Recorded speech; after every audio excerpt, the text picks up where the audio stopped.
Oburu Odinga, the Deputy President, Professor Kithure Kindiki,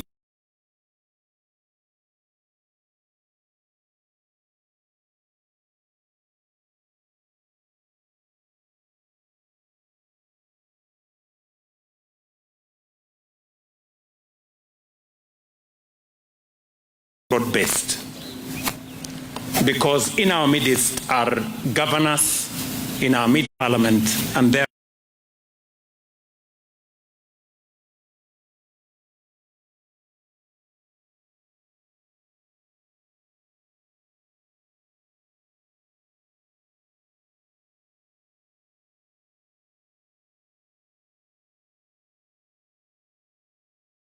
measure promises against performance and set out clearly where they intend to lead the country next. That is why we have cost of living weighed heavily on families, food insecurity agenda. We embraced a different philosophy of development, that prosperity cannot be sustained, no Kenyan or community or region behind.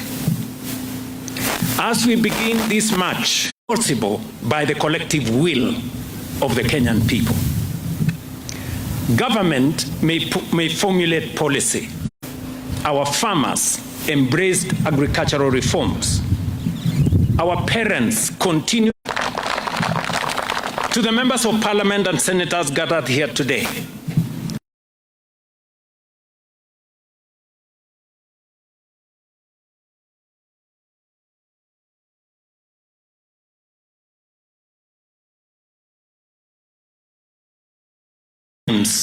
political sacrifice. They equally bear the contribution of our cabinet, our governors, public servants, and every public officer who transfers favors. They are constitutional rights, stabilizing our economy. 3 years ago, inflation was something that has been a debate in Kenya for many years. Our savings at the National Social Security Fund, we can say here, has grown from 312 in 2022 to now 700 billion, from 312 billion.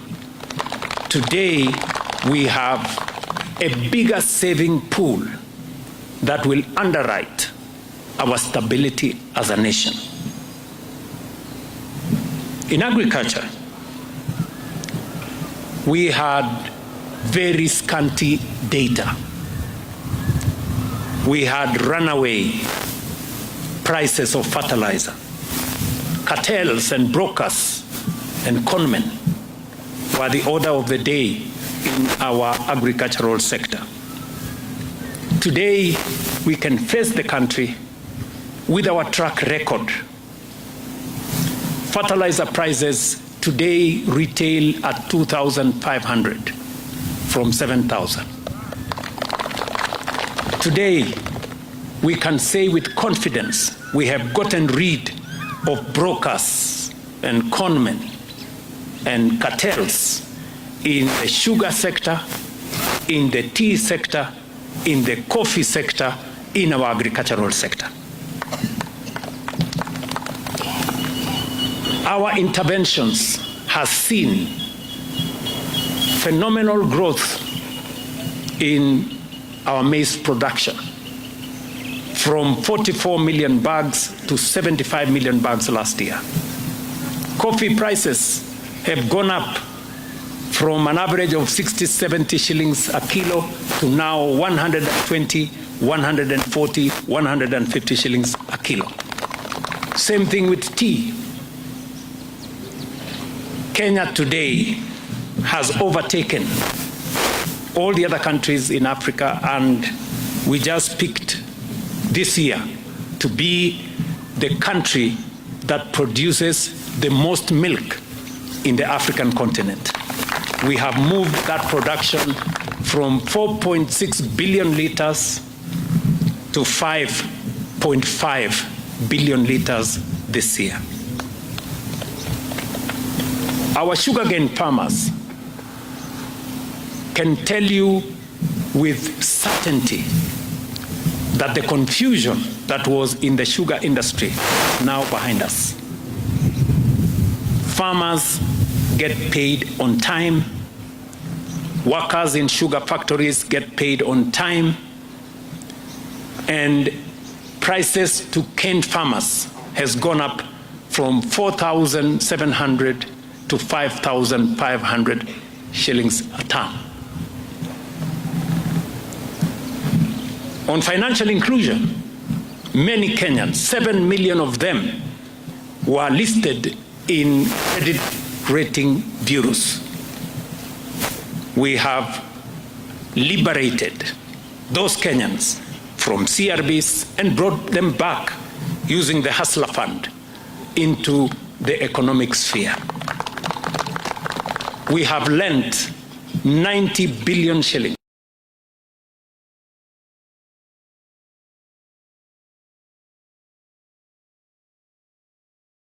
We have 7 million active Kenyans borrowing from the Hustler Fund.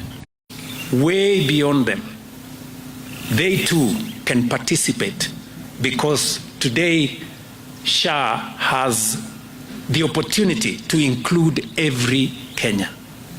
Today, the boda guy and the mama mboga lady can also afford a decent, affordable social house in Kenya. Some of them already are occupants of our social housing in some of the developments that are now complete.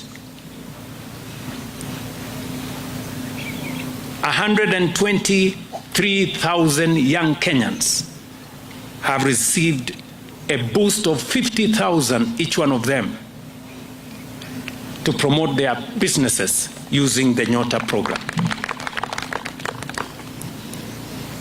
Universal health, spoken about by Article 43 of the Constitution of Kenya, today is a reality to 32 million Kenyans that we have registered. And it's not just the number of Kenyans we have registered. It is what the number of citizens that have been treated. 8.7 million citizens in Kenya have been treated and paid for by SHA. We have paid 178 billion Kenya shillings to facilities, health facilities, dispensaries, health centers, level 4 hospitals, level 5 hospitals, all the way to referral hospitals. A number that would have only been paid by NHIF in 6 years, that amount we have paid in 1.5 years. Telling you the level of success. Together with the county governments, we have overseen this whole transformation. 107,000 community health promoters today are on stipend. 110,000 village elders today are on stipend. Basically moving everybody from the bottom and cascading them upwards. On education, we can face the people of Kenya and tell them 4 years ago we had a crisis in the education sector. We had a shortage of teachers, a shortage of classrooms, a problematic CBC, and a funding model that crippled all our universities. Today, with confidence, the people of Kenya know, with evidence, that we have hired 100,000 .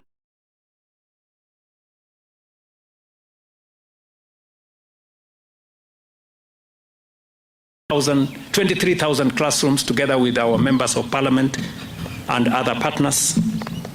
TVET enrollment has doubled.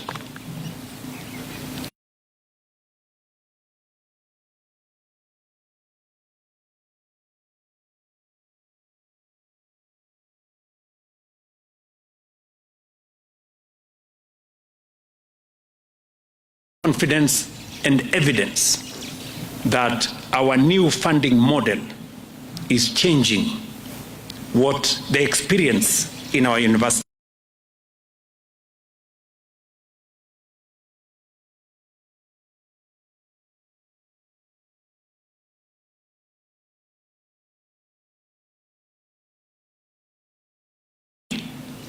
That will consolidate our higher education funding and make sure that every Kenyan child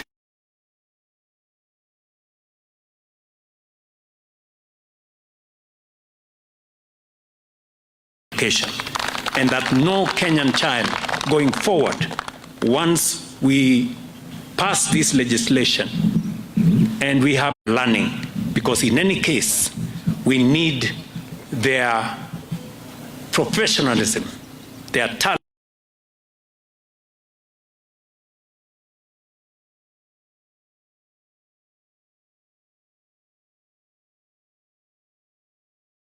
government.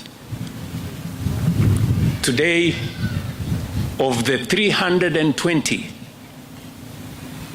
government services that were digitized, we are all the way to 25 government services on eCitizen. 30,000 kilometers of fiber optic has been laid across Kenya. ICT hubs, Jitume centers, way of funding infrastructure.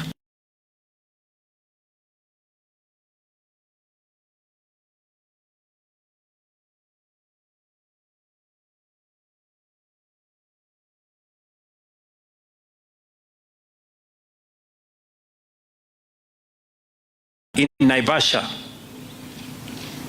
in Narok County, on the other side of where we are today, that railway is. We are also doing the road from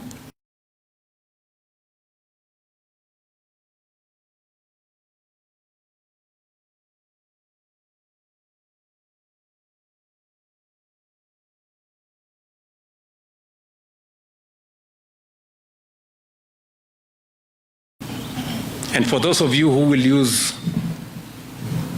our roads back to Nairobi, or those who use them coming here, you must have noticed that the Rironi Mau Summit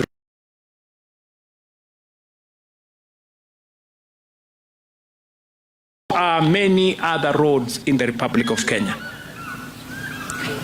And as if that is not enough, we have now set our eyes on building another 28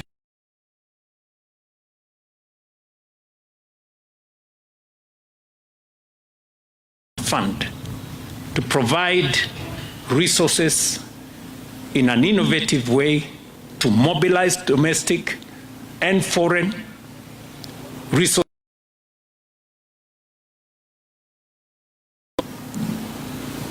infrastructure development as a nation. For the record, National Infrastructure Fund has already begun work with the construction in Jomo Kenyatta. On electricity, we have connected 1.3 million additional households.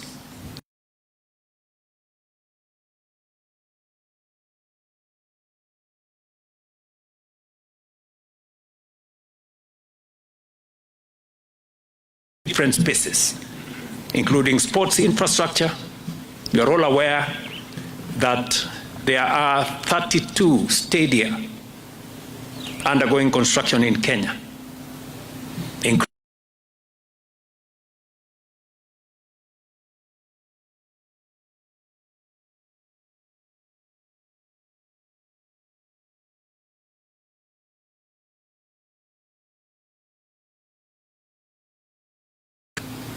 is in the final stages of completion.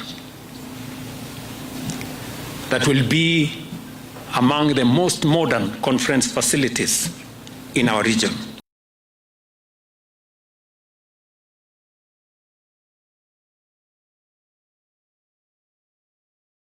It is important for the people of Kenya to measure what we have achieved with a trust.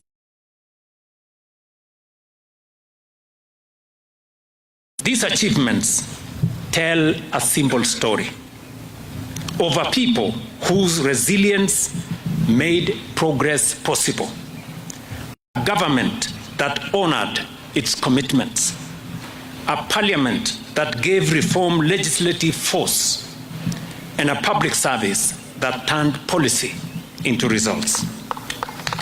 We fought on achievements alone. Those who seek your mandate as the people of Kenya must also tell you where they intend to take this country tomorrow.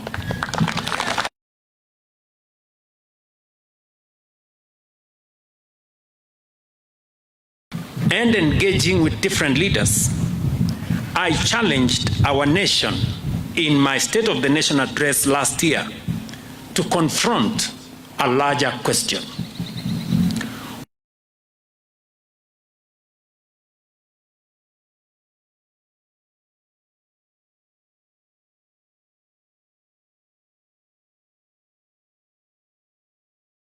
A political one. It asks us to think beyond the next budget, the next election, or even the next administration.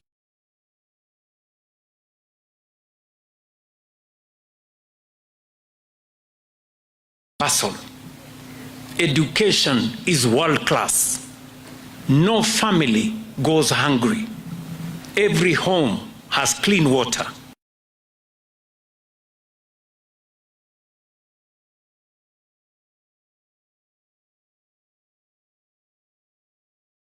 Best and prosperity is broadly shared. That is why, as the broad-based coalition, we resolve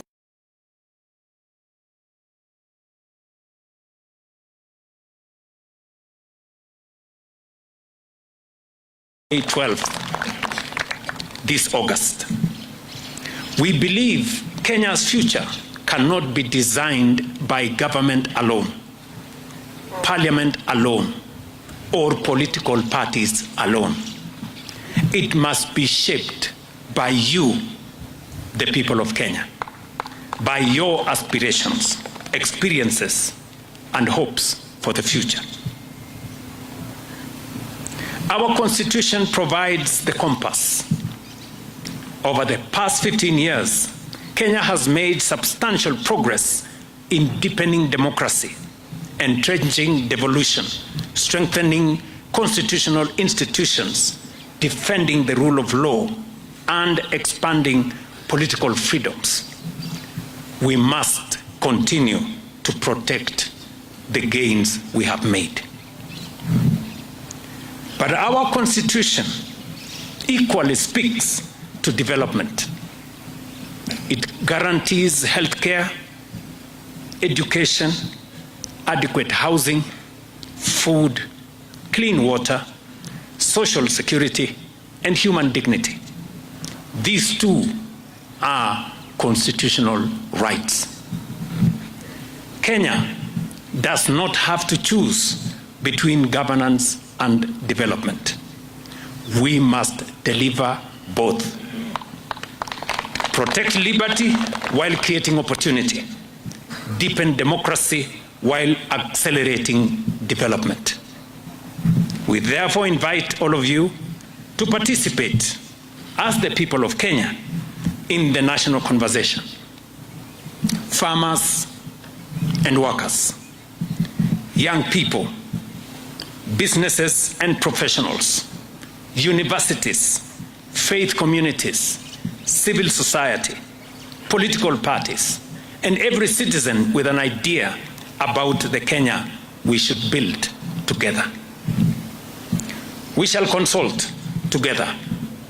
We shall present our own ideas, and together we shall seek a new national consensus reflected in a people-owned and constitutionally anchored national development charter that defines our shared destination beyond governments, political parties, and election cycles. Fellow citizens, it is also from this retreat that we wish to set out clearly before you the political direction we have agreed upon as we prepare for 2027. Our experience in the broad-based government has demonstrated that cooperation delivers better outcomes than confrontation, and that when leaders place Kenya above politics, it is the people who benefit most. What began as a partnership in the national interest must now be given a clear political framework for the future. After consultations within our respective parties and formations, the Kenya Kwanza and the Orange Democratic Movement have today formally resolved to develop a joint manifesto for the next election and constitute a coalition to contest the 2027 general election together.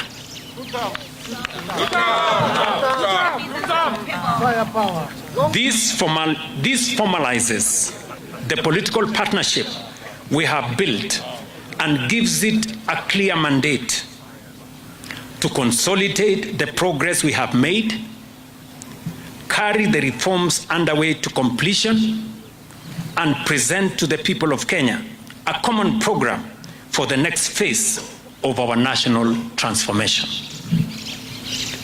These decisions mark an important new chapter in our partnership. What began as cooperation in government will now become a common political platform upon which we shall seek the mandate of the Kenyan people in August next year. Accordingly, we have agreed to establish a joint team comprising 5 members from each party to develop a common manifesto that we shall ultimately place before the Kenyan people in the 2027 general election. The Orange Democratic Party has nominated Mr. Isaac Wanuge, Ms. Mariam Abdullahi Mbaruk, Ms. Leonida Kerubo Omosa, Engineer Kare Oregonian, and Kare Orege, and Professor Bernard Mwok, with the ODM Executive Director serving as an ex-official member. Kenya Kwanza has nominated Mr. Emmanuel Nzai, Dr. Daniel Mwai, Mr. Bramwell Simiyu, Mr. Mohamed Hassan, and Dr. Cecilia Ngetich, with the UDA Executive Director serving as an ex-official member. Their task is not simply to produce a political document. The manifesto will draw from our shared values and priorities while being informed by the aspirations, ideas, and priorities expressed by Kenyans, including through the national conversation on Kenya Beyond Vision 2030, and reflected in the National Development Charter that will emerge from it. The team's mandate will be to identify our common priorities, harmonize ideas and areas requiring consensus, and develop practical policies that will respond to the economic, social, and governance aspirations of the people of Kenya. In addition, The two party leaders, myself and Dr. Oburu, will each nominate another 5 members from each political party and formation to a second joint team to prepare the coalition framework agreement, recommend the principles and governance structures that will guide our partnership, and propose the leadership arrangements necessary to take this coalition forward. These are not merely internal processes between political parties. They are part of the work of building the partnership, developing the program, and preparing the leadership proposition upon which we shall seek your mandate as the people of Kenya in August 2027. This work begins immediately because the mandate we shall seek in 2027 must be matched by a program worthy of Kenya's future.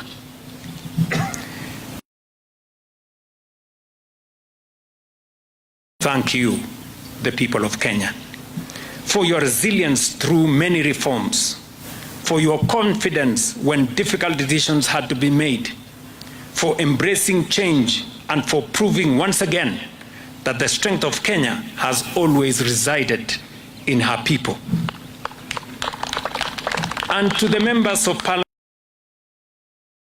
here today, thank you for standing firm in advancing legislation that many considered difficult, but which our country required. You have remained where our Constitution has always placed it, with you, the people of Kenya. Before I conclude my remarks, let my elder brother, the party leader of ODM,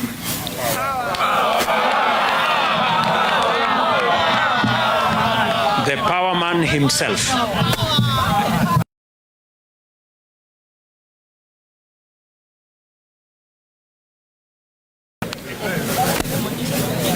Senator Oburu, party leader, welcome. Thank you. Thank you. Yeah. Your Excellency and the Deputy President and all protocols observed. I don't want to take a lot of time. I'm talking to Kenyans, and I don't think it is necessary for me to repeat what His Excellency has said, because these are things which we have already discussed extensively and agreed upon.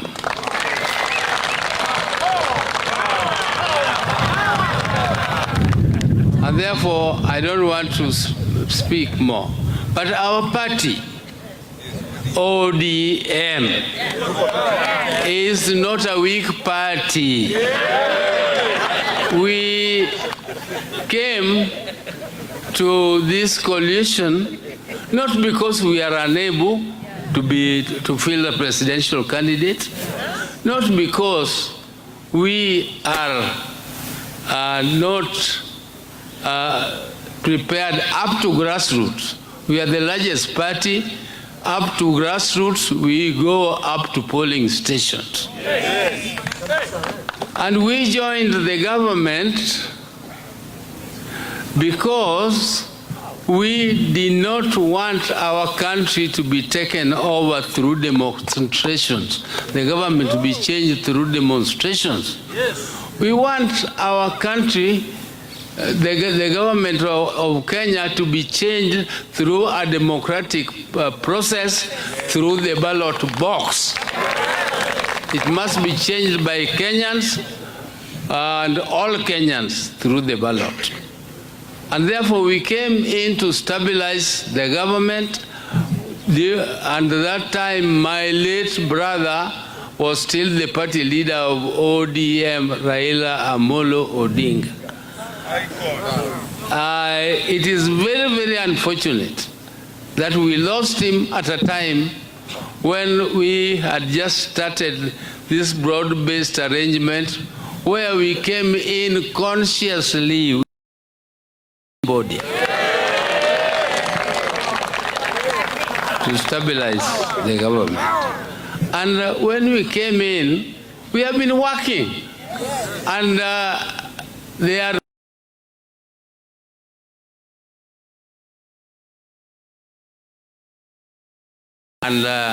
Kenya Kwanza. Some of them include housing. Some of them include universal health, and so on and so on. And because he knows that ODM not only brings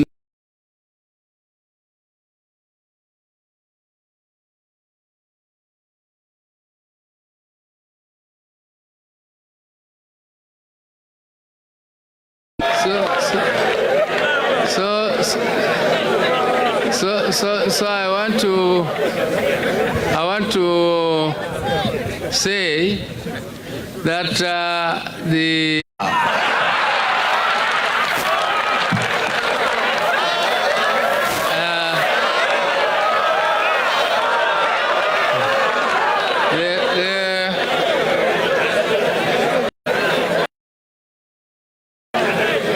progress so far made is enough to tell our opponent on the basis of whatever. All parts of Kenya are equal. There is no shareholder.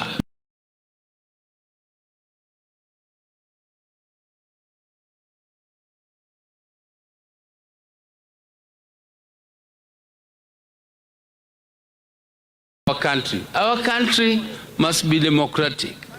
Our people fought for independence against the British. We chased away the British.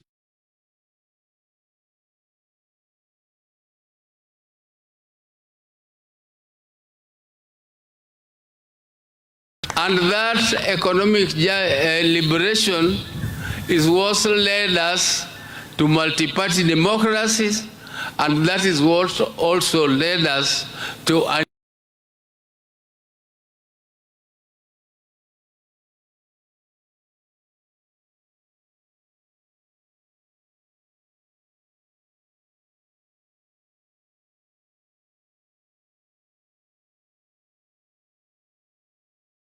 and we are going to implement it to the letter.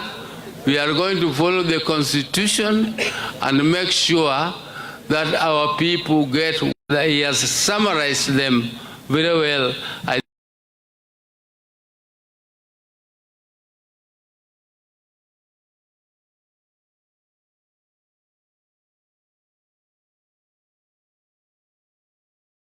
Conclude, we as ODM, we are more used to the streets where those people want to go.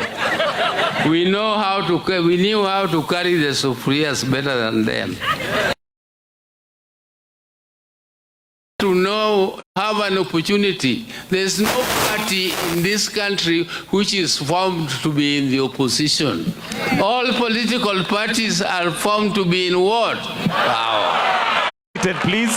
Please let's maintain our sitting positions kindly. Okay. That is the power man himself.